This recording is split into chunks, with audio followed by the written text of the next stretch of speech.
Okay, so good morning. It's still morning, and I'm very blessed to be here with you today, talking to you about the program that is very dear to my heart. Most of us have heard the term IQ, correct? Which is something that refers to intelligence. But how many have heard about EQ?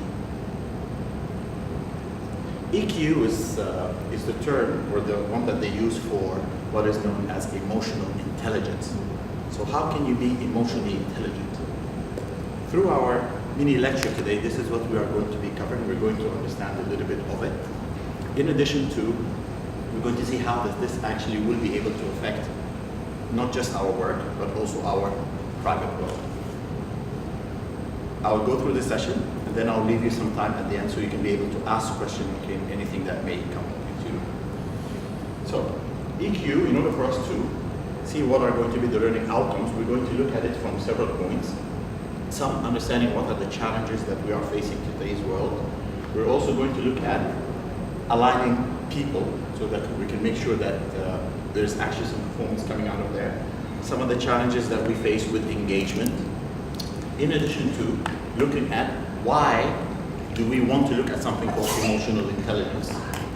We also want to look at how does it relate to the iceberg, not the one that sank the Titanic, but it's still very close to what we also need to know regarding our emotions. And closing it with the emotional intelligence model accordingly. So looking at today's world, actually it has been discovered that almost 75% of the problems that are related at work, or even sometimes personal, is a result of relations. Very few of them are actually involving finance or the technical part.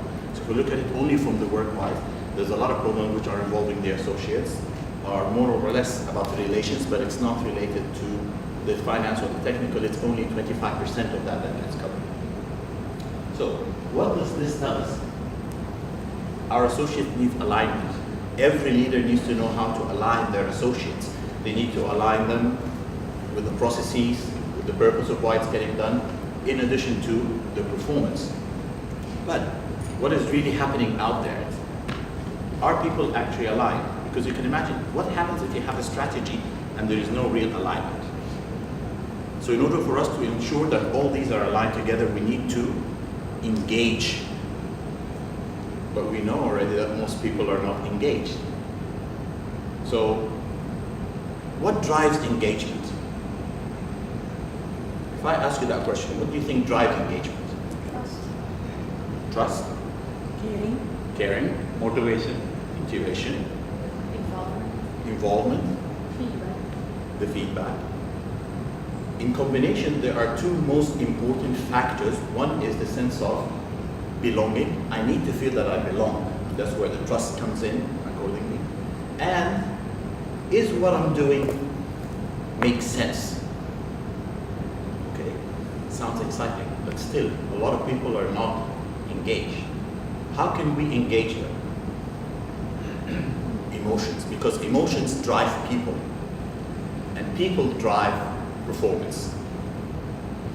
So, in a study of over 100 managers, they have discovered that although yes, a lot of people get hired for IQ, but 2 times people are actually promoted for the use of emotional intelligence.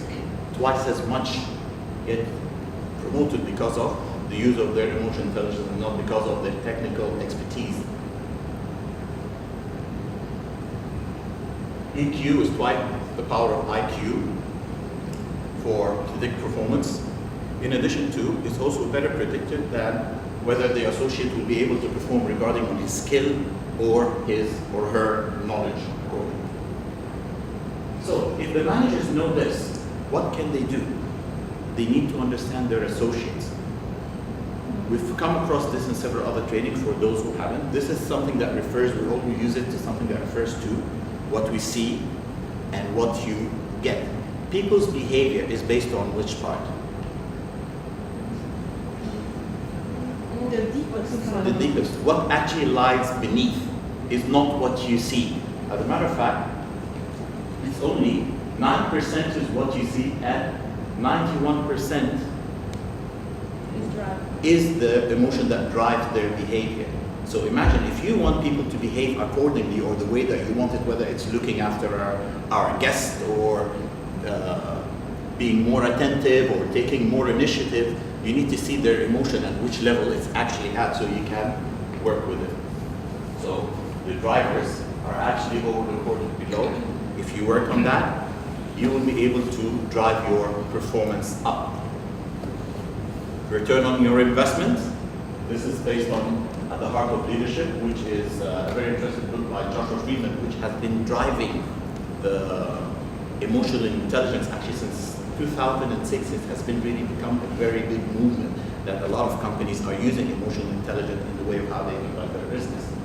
When leaders practice emotional intelligence, they improve the emotional climate. The climate is predicted with the key workplace outcomes such as customer service, which they have observed that it grows by 46%, 28% of the performance has gone up, and 45% that happens from retention.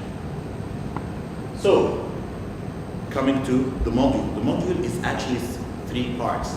Key, say, G. Know yourself, choose yourself, and give yourself. In know yourself, you're basically looking at what are you feeling, and you need to understand that. And I'm going to highlight this through there are competencies that go underneath each one of them. In choose yourself, we're looking at what options do I have? What is it that is available that you can actually work with? And the third one is, what is the empathetic? What finally drives you to make a choice? The competencies we're looking at: enhancing emotional literacy, recognizing patterns. Okay. Then we go into some little bit more technical words, which sound like heavy on the heart. Consequential thinking, navigational emotion, intrinsic motivation, optimism, choose yourself.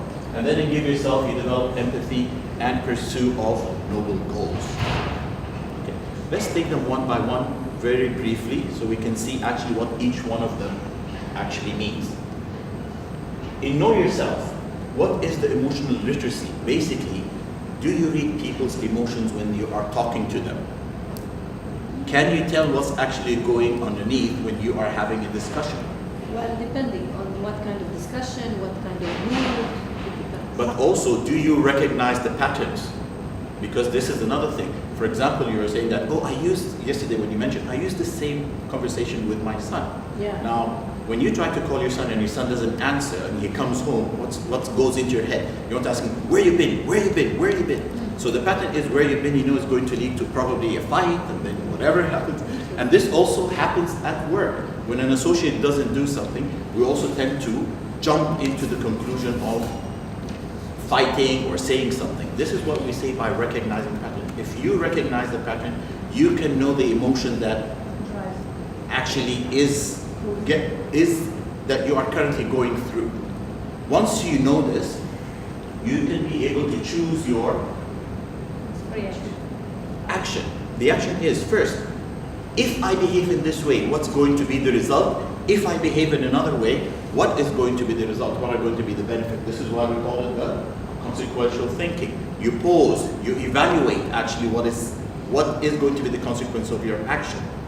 Like, you know, we always refer to this by asking, breathe or count to 10 before you reply. This is actually emotional intelligence. Navigate. If your emotions are very strong at that moment, can you change it? Yes, you can. And it also takes practice. Some people, it comes to them naturally. Some people just need to work with it. So emotional intelligence actually helps you with being able to navigate. Engage. What is it that drives you? What is the fire within that makes you, come up? And look at always what are the new possibilities? What could actually work out better? If these two parts are done, then comes the last part, the sense of why do you do it? What is your goal?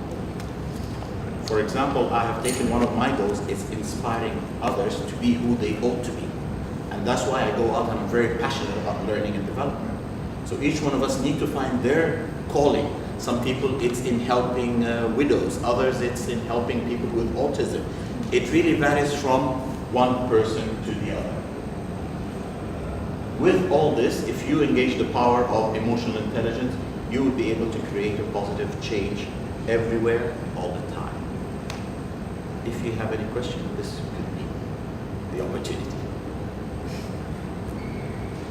Is there any questionnaire for Any questionnaire like the IQs? There is one you can have. for EQ? Yeah, there is one. Not as such, but there are some activities that help you discover more.